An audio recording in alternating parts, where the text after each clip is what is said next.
The first rule of search and rescue: know what to leave behind. You think the primary objective of search and rescue is to bring the lost home. That's the official line for the press releases in the grieving families. The unofficial protocol, the one that actually keeps my team alive, dictates that some people are simply no longer within our jurisdiction. The first and most important rule is that you never, ever try to bring them back, because you risk letting something else follow you out. Before I learned the real rules, I only knew the official ones. I could recite the incident command system flowchart in my sleep, calculate survivability probabilities based on ambient temperature and elevation, and run a grid search with a precision that bordered on art. My name is Elias Vance, and for 12 years as a search and rescue unit lead, I believe that every patch of wilderness, every unforgiving peak and tangled holler would eventually yield to procedure. There was nothing that superior training, technology, and sheer force of will couldn't solve. That certainty was my religion, and the Isabelle Rossi case was the incident that forced my apostasy.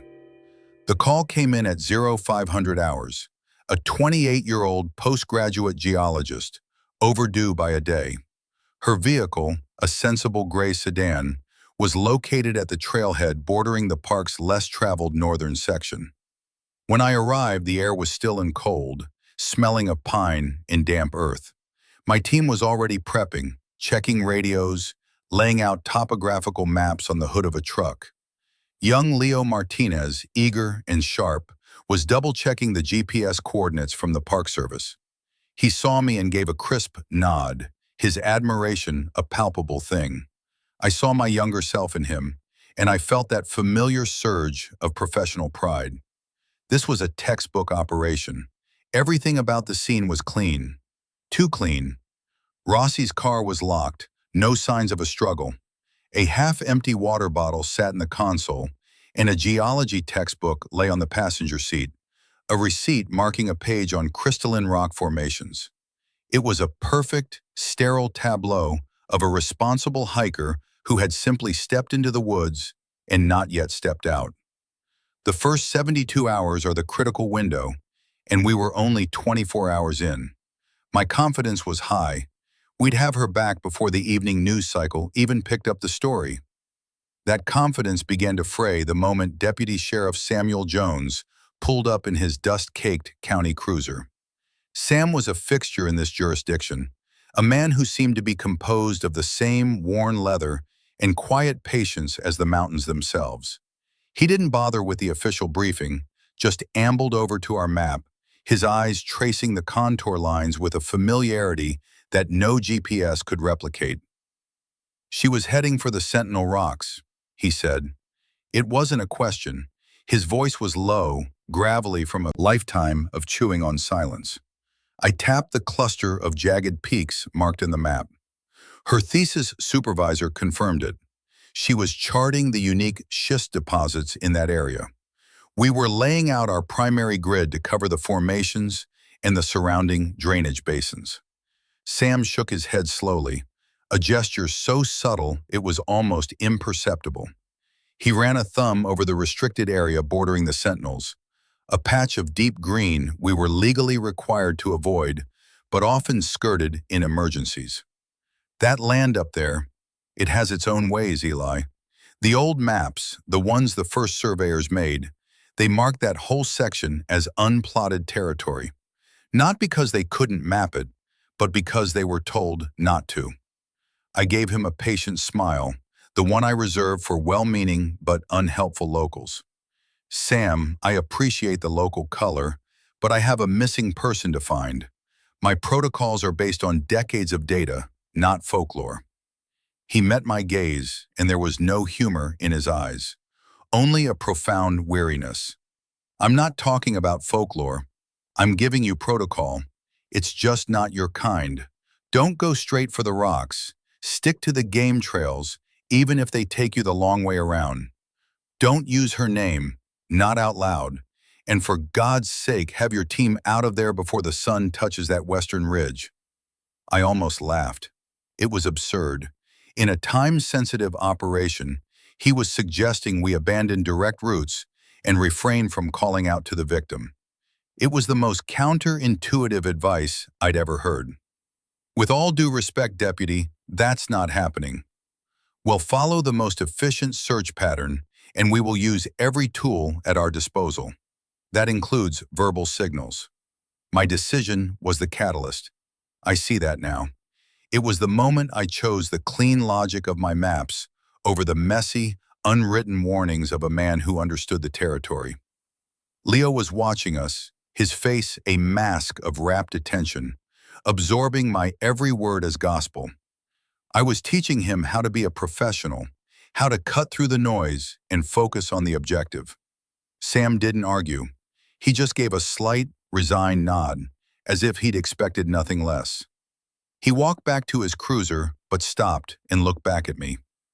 "Just remember, Eli," he said, his voice barely carrying over the morning breeze. "The first rule of rescue out here ain't about finding them.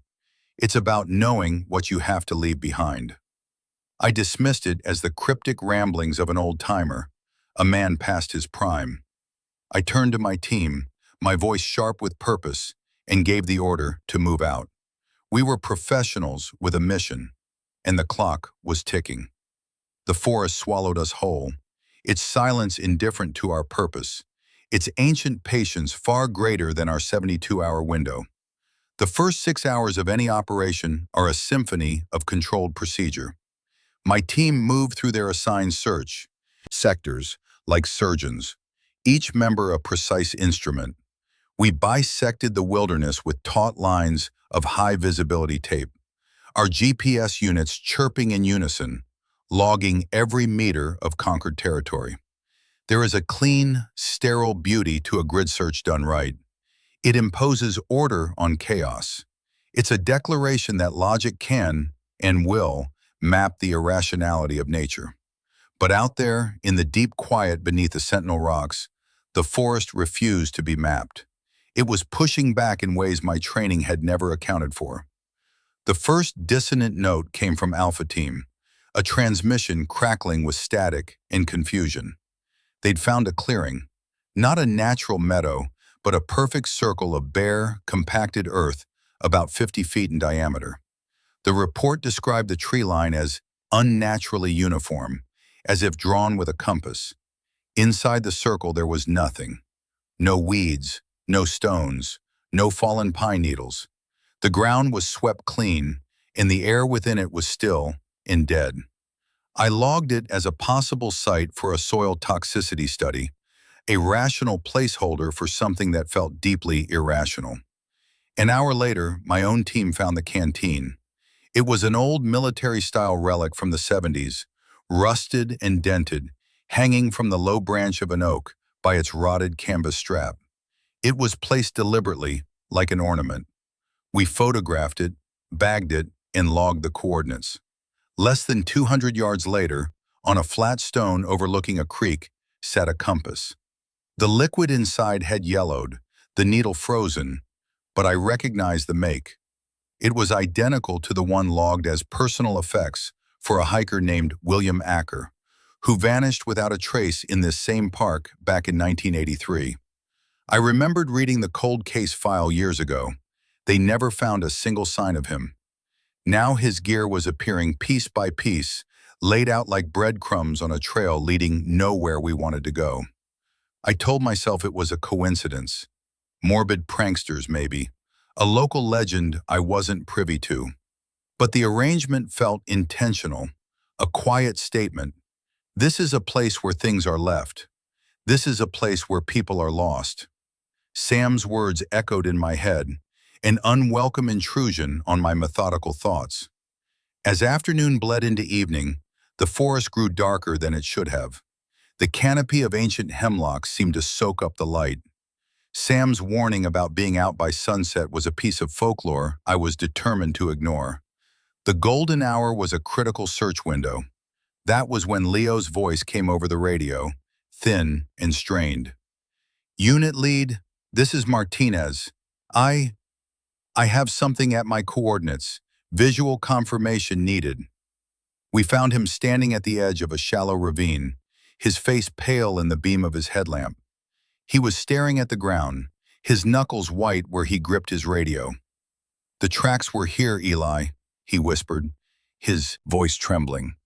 "Rossi's boot print, clear as day. A Vibram sole, size 7, just like the briefing said." I scanned the damp earth. There was nothing but scuffed dirt and leaf litter. "What happened to them, Leo?"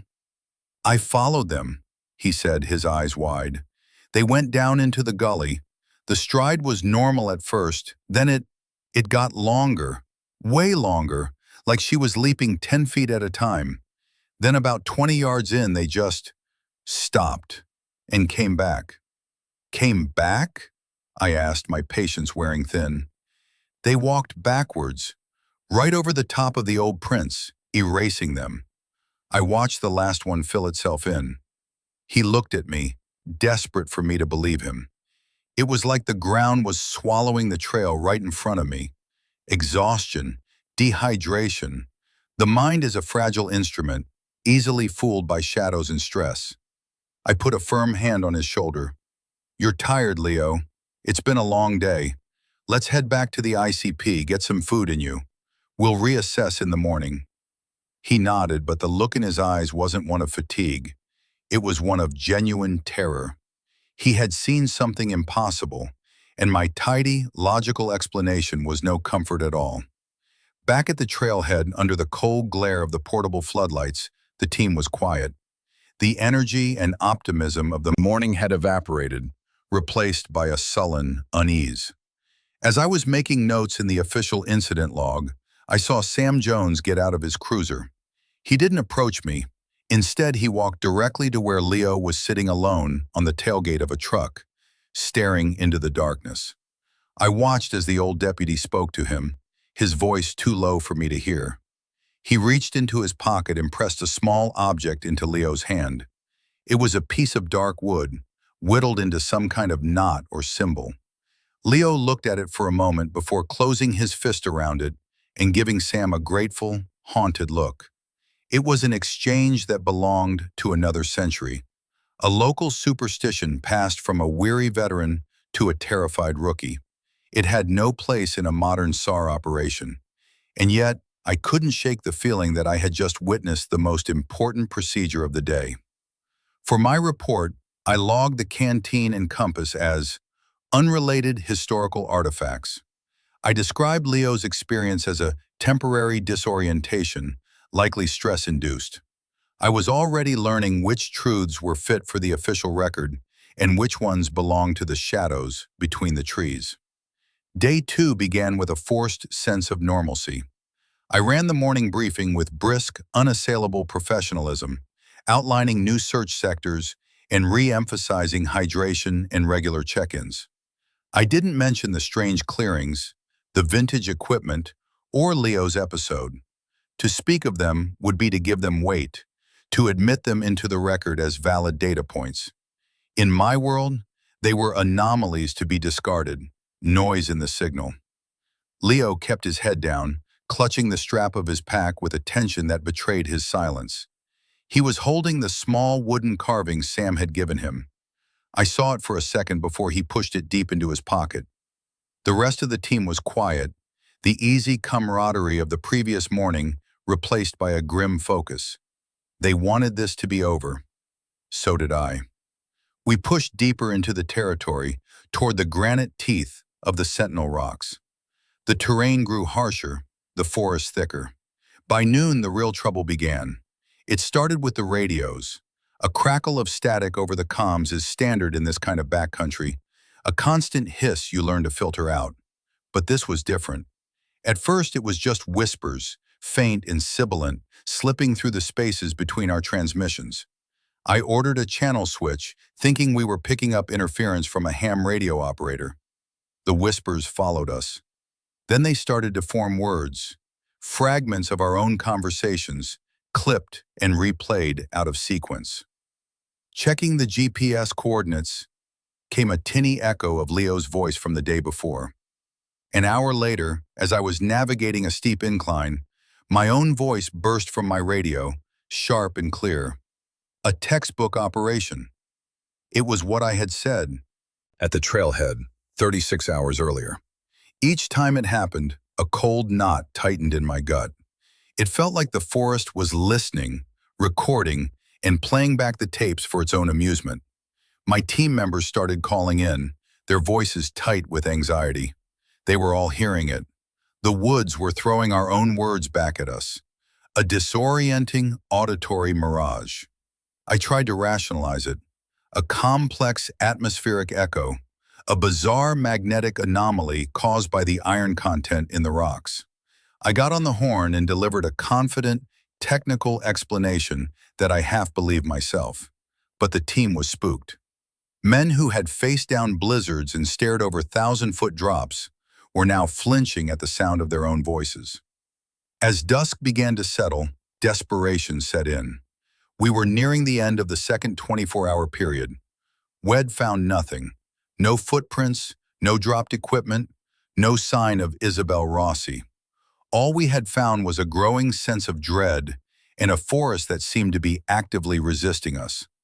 The sun was a smear of orange behind the western ridge, and Sam's warning about being out by sunset was no longer a piece of folklore, but a cold weight in my stomach. My procedure had failed. My grid searches had yielded nothing. My authority was dissolving into static and whispers. Standing on a rocky outcrop overlooking a vast, silent valley, something in me snapped. The rigid discipline it built my career on fractured under the immense pressure of failure and fear. I grabbed the handset of my radio, my thumb pressing down on the transmit button. I was going to break Sam's rule. I was going to shout into the void and demand an answer. "Isabelle Rossi, can you hear me?" My voice boomed, amplified by the radio and the natural amphitheater of the valley. "This is SAR Unit Lead Vance. If you can hear me, make a sound. Isabelle." The moment the words left my mouth, the world went dead. The constant radio hiss vanished. The wind stopped. Even the rustle of leaves under my boots seemed to be erased. A profound, unnatural silence descended upon the forest. So complete it felt like a physical pressure against my eardrums. My team, scattered across the ridge, had all frozen in place. I could see the wide, questioning eyes of the two men nearest me. We all held our breath, waiting. The silence stretched for 10 seconds, then 20. And then it answered. It wasn't over the radio. It was from everywhere at once. From the trees in front of me, from the rocks beneath my feet, from the air all around us. It was a perfect, resonant mimicry of my own voice, down to the last desperate inflection. "Isabelle Rossi, can you hear me? This is SAR Unit Lead Vance. If you can hear me, make a sound. Isabelle." The sound washed over us, a tidal wave of impossible acoustics. It was my voice, but it was ancient and vast and utterly devoid of humanity. It was the forest speaking, and it had learned my language. My blood ran cold.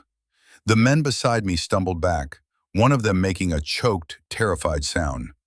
Across the ridge, I saw Leo drop to his knees, as if his legs had been cut out from under him. The professional cohesion of my unit, the years of training and trust, evaporated in that one horrifying moment. We were no longer rescuers. We were trespassers who had just been told, in no uncertain terms, to get out. The retreat from the ridge was a rout. I didn't even try to maintain formation. It was every man for himself, a mad scramble back towards the perceived safety of the trailhead, driven by a primal fear that had shattered our discipline. Radios were silent. No one wanted to risk speaking into a device that had become a conduit for the impossible.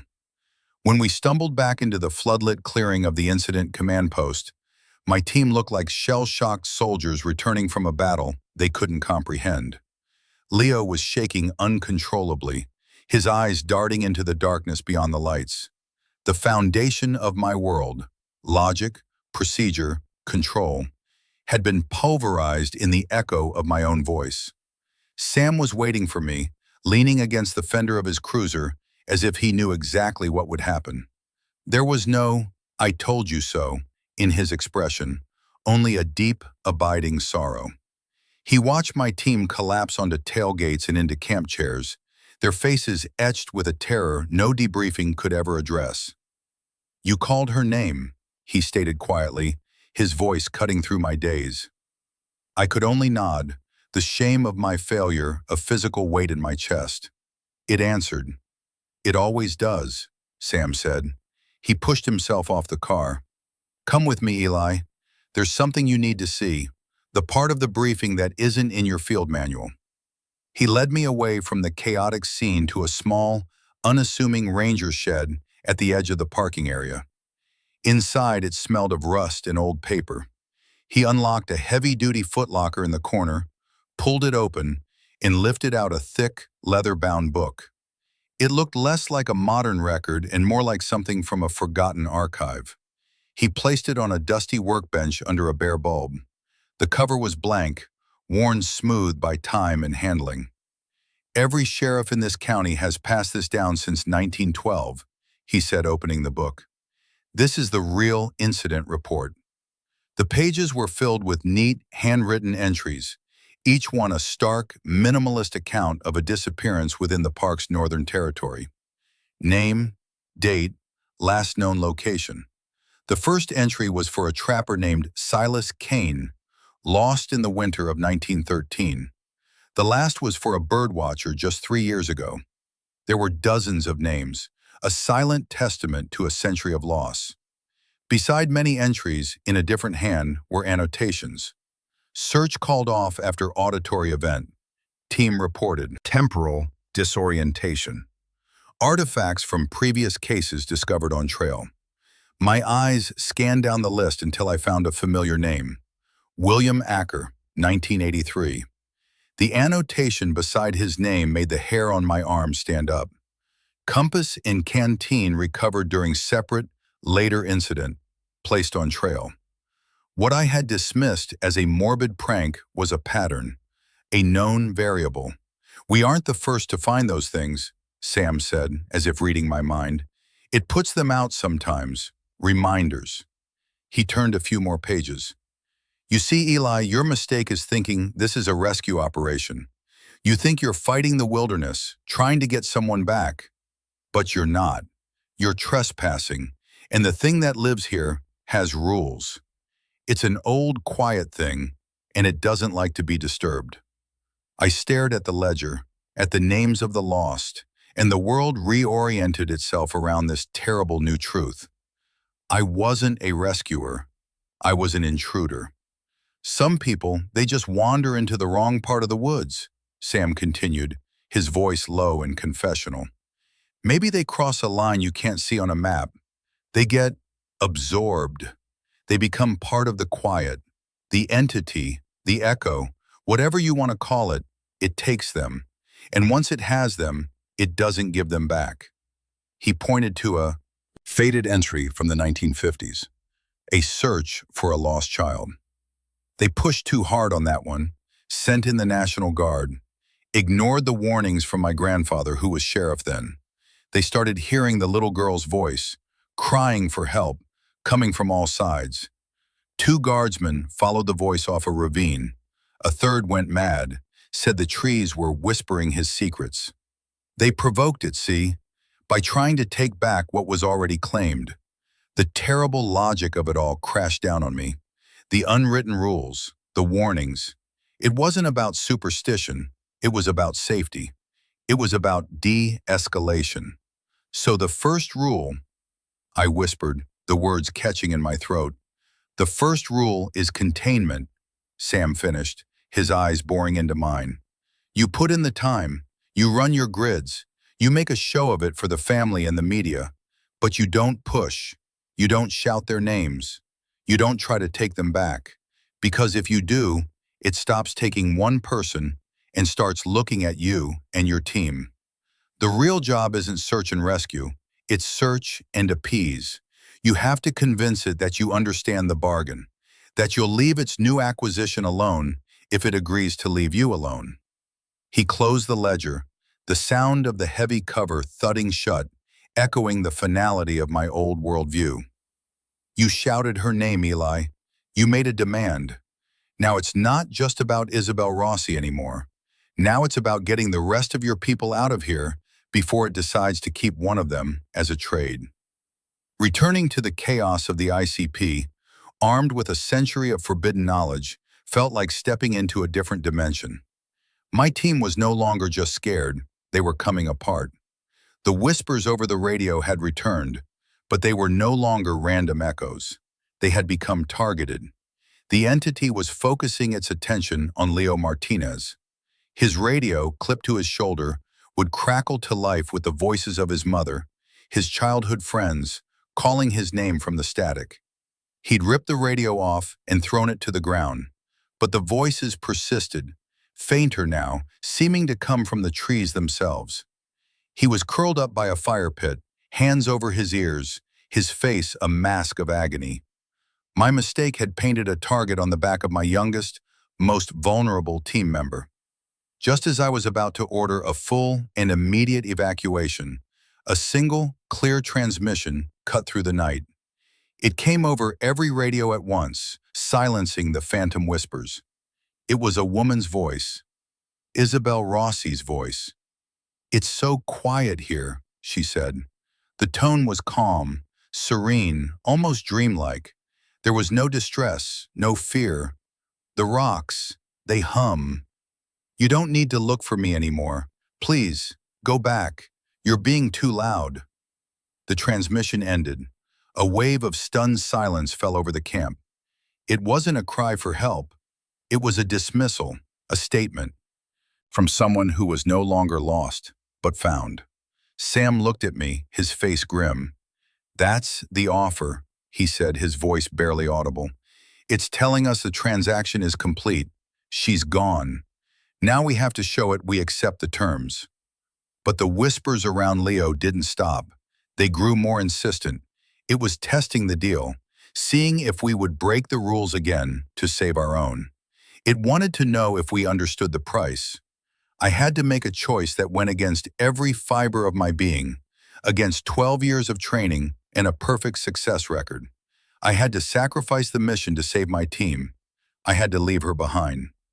"Sam," I said, my voice hoarse, "what do I do?" He nodded toward the dark tree line. "You have to make a gesture, a formal concession.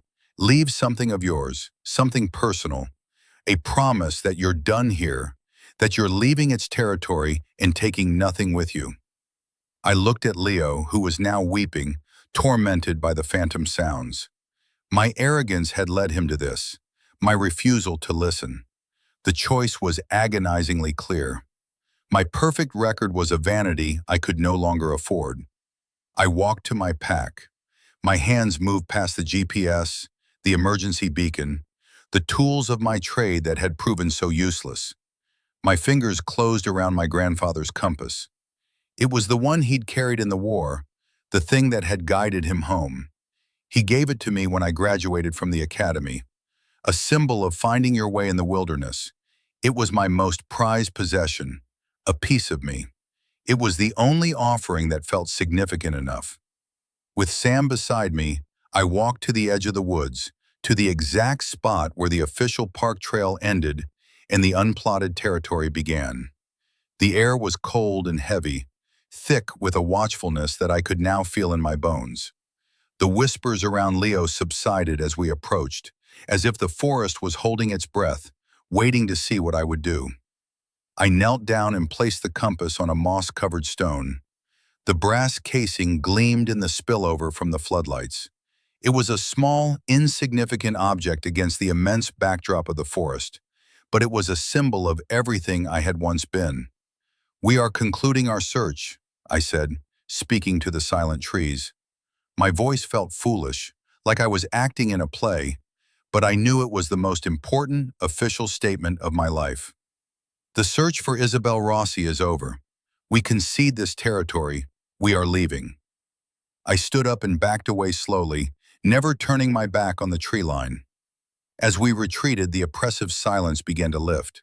The normal sounds of the night woods, the chirp of crickets, the rustle of a gentle breeze, began to filter back in, as if someone had slowly turned up the volume on the world. Back at the camp, Leo had fallen into an exhausted, immediate sleep, the phantom voices finally gone.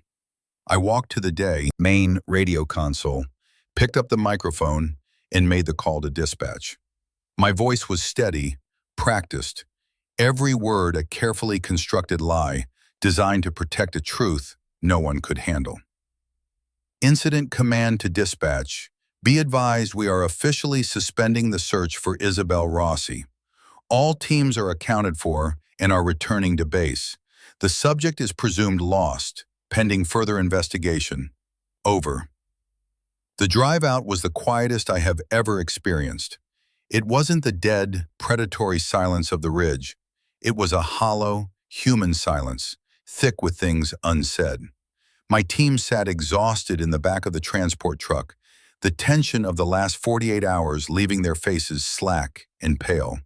Leo was asleep, a deep, unnervingly peaceful slumber. Had woken up just as we were packing the last of the gear, blinking as if coming out of a long, confusing dream. He remembered the search, the steep climbs, the fatigue. He remembered feeling disoriented by the strange tracks. But of the voices, of the forest mimicking my call, of the terror that had sent us scrambling down the mountain, there was nothing. His mind, or maybe something else, had redacted the trauma, leaving a clean, merciful blank. Back at the station, the fluorescent lights felt like an assault. We went through the motions of a standard post-operation debrief. I kept my answers clipped and professional. The official cause for suspension was the increasingly hazardous terrain, combined with a lack of any viable leads, pushing the survivability probability below an acceptable threshold for continued risk to the team. No one questioned me.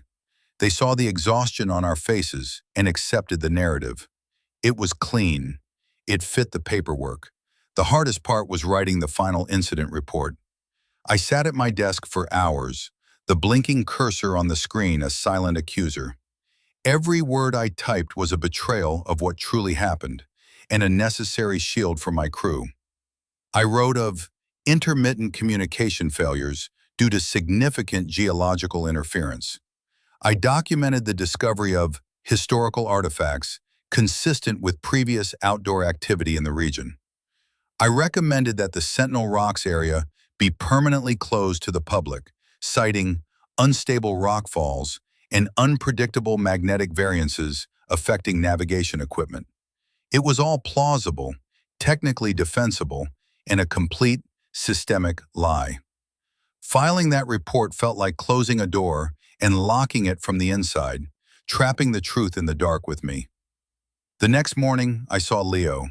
He was back to his old self, eager and earnest, apologizing for what he called his bout of altitude sickness. He thanked me for pulling him from the field and said he was ready for the next call. He would go on to have a fine career. He would be a good SAR operator precisely because he did not remember. The knowledge would have broken him. I knew then that the most important part of my job wasn't just finding the lost.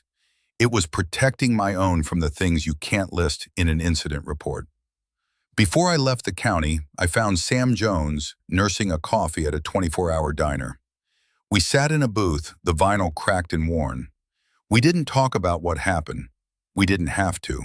The understanding was there, a quiet, somber bond forged in shared, unshareable knowledge. "You did good, Eli," he said, staring into his cup. "You learned the rules." "What now?" I asked. "Now you carry it," he said simply.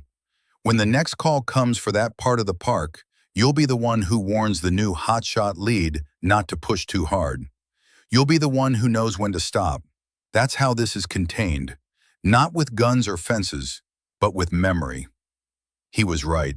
The certainty I once had was gone, replaced by a terrible and necessary caution.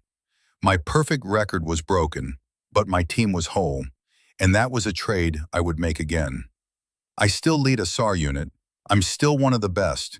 But now when I look at a topographical map, I don't just see contour lines and grid coordinates. I see the borders of a different kind of jurisdiction. and I listen for the quiet, bearing the weight of the names in a ledger only a few of us will ever get to read, knowing that the most important rule of search and rescue is that some things are not meant to be found, only appeased. In the end, we learn that the most important duty isn't always about bringing the lost home, but about keeping the darkness from following you back. The heaviest burdens are the ones that never make it into an official report, carried in silence for the sake of those who will never know the cost. This is the true weight of the quiet for those who guard the edges of the map, understanding that the most profound act of rescue is knowing what you must leave behind. Thank you for joining us here at Silent Whispers, where we listen to the stories that can't be told.